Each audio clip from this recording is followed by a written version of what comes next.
दिया। उस स्त्री ने कहा, भो भो साधु क्षणं तिष्ठा मच्चिन्तामपि नाशया दर्शनं तव लोकस्य सर्वथा घरं पर। श्रीमद् भागवत महापुराण में सूत जी महाराज शौनकादिक ऋषियों को श्रवण कराते हैं। कहते हैं कि उस स्त्री ने कहा कि भाव भाव साधु क्षणं तिष्ठा, साधु बाबा रुक जाओ, क्यों जाते हो, ठहर जाओ। नारद बाबा ने देखा, कहा कि ये तो स्त्री है। नारद बाबा ने पूछा, पासीतम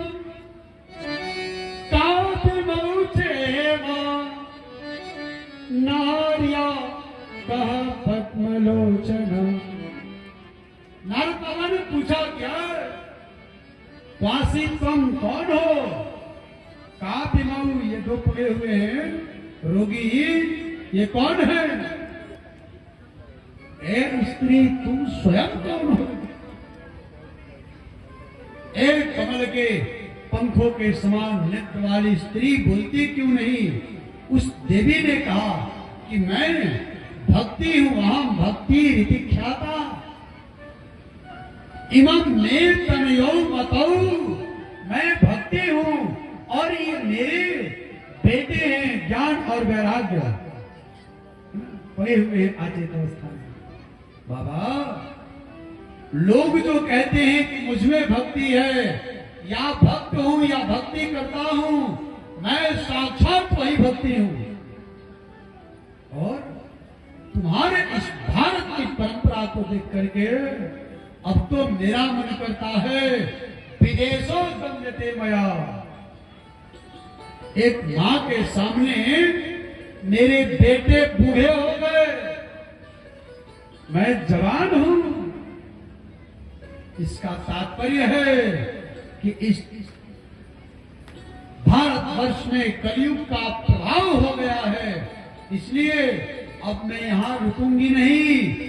विदेशों गम्यते मया, अब मैं विदेश जाने की तैयारी कर रही हूं, अब भारत में न रहूंगी। नारद बाबा ने तुरंत हाथ जोड़ा, कहा, देवी मैं तुम्हारे बेटों के लिए कुछ प्रयास करता हूं, चिंता मत करो। नारद बाबा ने सब कुछ श्रवण कराया, वेद पुराण सब कुछ, जितना चूरन चटनी जानते थे सब चटा दिया। लेकिन उनके भक्ति देवी के जो बेटे थे ज्ञान और वैराग्य, दोनों के दोनों हिलते ही नहीं, करवट ही नहीं बदलते, बोलते ही नहीं, अचेत पड़े हुए हैं। आकाशवाणी हुई, सत्कर्मं कुरु देवर्षे हर्ष चित्ता समावह। ओ देवर्षि, अगर तुम चाहते हो कि भक्ति देवी के बेटे ज्ञान और वैराग्य, बार बार जो आवाज लगा रहे हो, अगर तुम चाहते हो कि भक्ति देवी के बेटे ज्ञान वैराग्य तर्म हो जाएं, जवान हो जाएं, तो इनके लिए तुम एक काम करो, सत्कर्म करो। सत्कर्मं गुरुदेवऋषे हर्ष चित्ता समावह, तुम सत्कर्म करो। नारद बाबा ने सोचा, अभी तक क्या मैं कोई गलत कर्म कर रहा था?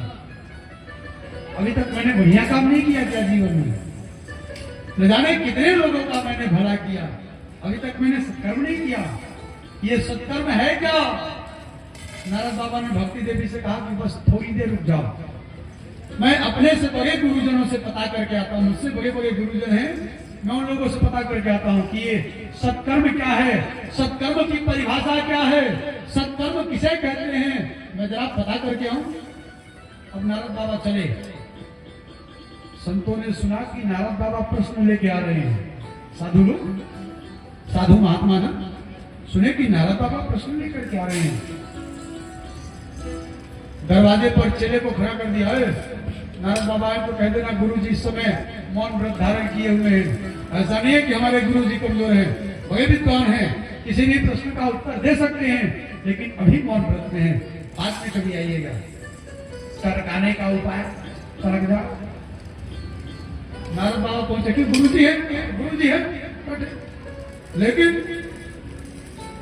लेकिन लेकिन क्या गुरु जी इस समय मौन व्रत में है, मौनी अमावस्या आने वाली है ना, उसकी प्रैक्टिस कर रहे हैं गुरु जी, प्रैक्टिस कर रहे हैं मौनी अमावस्या की, है ना।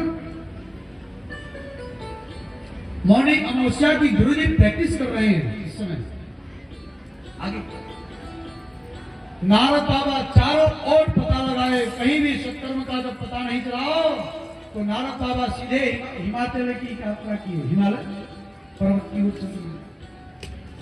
जैसे ही हिमालय पर्वत की चढ़ाई शुरू की है, उसी समय ब्रह्मा जी के मानस पुत्र संत सनातन सुरंतन सनत कुमार, चारों भाई ब्रह्मा जी के मानस पुत्र, चारों भाई बैठ करके भगवान का भजन कर रहे थे, संकीर्तन कर रहे थे, विचार विमर्श कर रहे थे। बैठ करके आपस में नारद बाबा गए, जाकर के सीधे उनके चरणों में गिर पड़े, भाइयों प्रणाम। सनत कुमार जी ने पूछा, रे नारद, हे नारद बाबा, अरे आप तो बहुत अच्छे हैं, आप तो ऐसे हाँफते हुए भाग रहे हो मानो तुमने किसी का धन चुरा लिया हो, ऐसे हाँफते भाग रहे हो। चोरी किया क्या? अरे नहीं भैया, चोरी नहीं किया हूं, एक शंका पे हो गया हूं, अगर उसका समाधान आप कर दें, उसका अगर आप समाधान कर दें तो बात बन जाएगी। क्या समाधान करें, क्या समाधान करें? कहा कि सत्कर्म किसे कहते हैं, सत्कर्म किसे कहते हैं?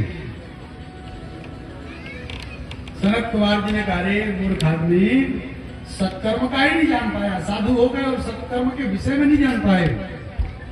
सत्कर्म सूचको नूनम ज्ञान यज्ञ शब्द को बुधई है। सत्कर्म क्या है?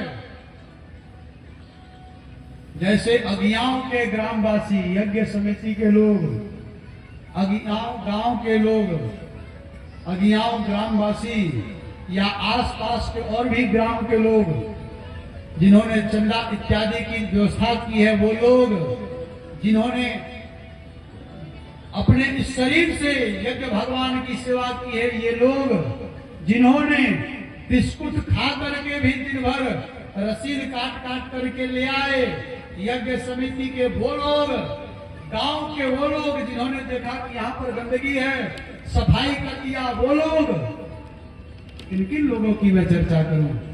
सीधा सीधा कह दूं कि इस यज्ञ के कर्म को करने वाले लोग,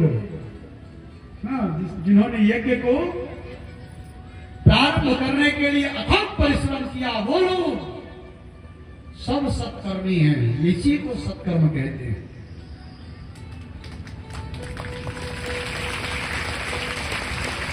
देखो भाई को अपनी बात कैसे समझ में आ गई, तुरंत मेरी बात पर न बसता है, लेकिन भाई जी समझ गए कि मैंने भी कुछ परिश्रम किया, वास्तव में किया है भाई, मैंने तो देखा कल रात से।